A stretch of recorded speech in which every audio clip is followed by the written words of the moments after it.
चुनावी बॉन्ड पर एससी का फैसला पलट सकती है मोदी सरकार, समझे विकल्प के बाद भी क्या है चुनौती। चुनावी बॉन्ड स्कीम को 2018 में लेकर आया था ताकि राजनीतिक फंडिंग में पारदर्शिता लाई जा सके। हालांकि सुप्रीम कोर्ट ने इसे असंवैधानिक करार दे दिया। सुप्रीम कोर्ट ने चुनावी बॉन्ड स्कीम को असंवैधानिक करार दिया है। अदालत ने कहा कि चुनावी बॉन्ड नागरिकों के सूचना के अधिकार का उल्लंघन करता है। इसकी वजह से राजनीतिक पार्टियों और दानदाताओं के बीच साठगांठ हो सकती है। सुप्रीम कोर्ट से आए इस फैसले को प्रधानमंत्री नरेंद्र मोदी के नेतृत्व वाली केंद्र सरकार के लिए एक बड़े झटके के तौर पर देखा गया। बीजेपी सरकार राजनीतिक फंडिंग में पारदर्शिता के लिए चुनावी बॉन्ड स्कीम को लेकर आई थी। हालांकि भले ही सुप्रीम कोर्ट का फैसला सरकार के खिलाफ गया है, लेकिन कहीं ना कहीं सरकार उन ऑप्शन पर भी विचार कर रही है जिनके जरिए फैसले को पलटा जा सके।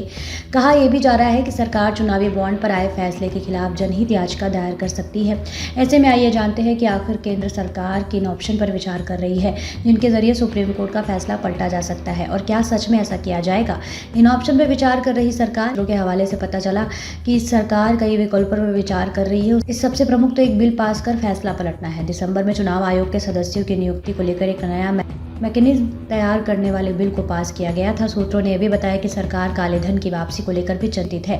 उसका कहना है कि अगर दानदाताओं की पहचान जारी की जाती है तो ये बैंकिंग के कानून के खिलाफ होगा। चुनावी बॉन्ड के इतर भी एक अन्य मॉडल है जिसके जरिए राजनीतिक पार्टियों की फंडिंग की जा सकती है। इस मॉडल के तहत जिसके तहत ट्रस्ट कंपनियों और व्यक्तियों के जरिए हासिल पैसे को राजनीतिक दलों को दे सकते हैं। सूत्रों ने बताया कि इस मॉडल की स्टडी की गई, लेकिन इसे लागू करने में काफ़ी चुनौतियां हैं। हालांकि सुप्रीम कोर्ट के फैसले के बाद इस मॉडल को लागू करने पर भी विचार किया जा सकता है। क्या ऑर्डिनेंस के जरिए फैसला पलटने पर हो रहा विचार। कोर्ट के मुताबिक 17वीं लोकसभा के 15वें सत्र का समापन हो चुका है। ऐसे में सरकार अध्यादेश यानी ऑर्डिनेंस लाने पर भी विचार नहीं कर रही है। कहा यह भी गया है कि सरकार नए फंडिंग सिस्टम को ला सकती है, लेकिन ऐसा होने के आसार भी कम है। सूत्रों ने बताया कि केंद्र सरकार सुप्रीम कोर्ट के फैसले के खिलाफ समीक्षा याचिका भी दायर करने वाली है। क्यों सुप्रीम कोर्ट के खिलाफ नहीं जाना चाहती है सरकार। केंद्र सरकार के सुप्रीम कोर्ट के फैसले के खिलाफ अपील नहीं करने की वजह है, इसमें सबसे प्रमुख वजह लोकसभा चुनाव है, जिसके लिए कुछ ही हफ्तों में नोटिफिकेशन भी जारी हो सकता है। चुनाव की तारीखों का ऐलान होने के बाद सरकार के लिए संवैधानिक रास्तों के जरिए अदालत का फैसला पलटना मुश्किल हो जाएगा। एक वजह यह भी है कि सरकार चाहती है कि जब 2024 में नई सरकार आए तो वह खुद ही फंडिंग के लिए कोई न व्यवस्था पेश करे।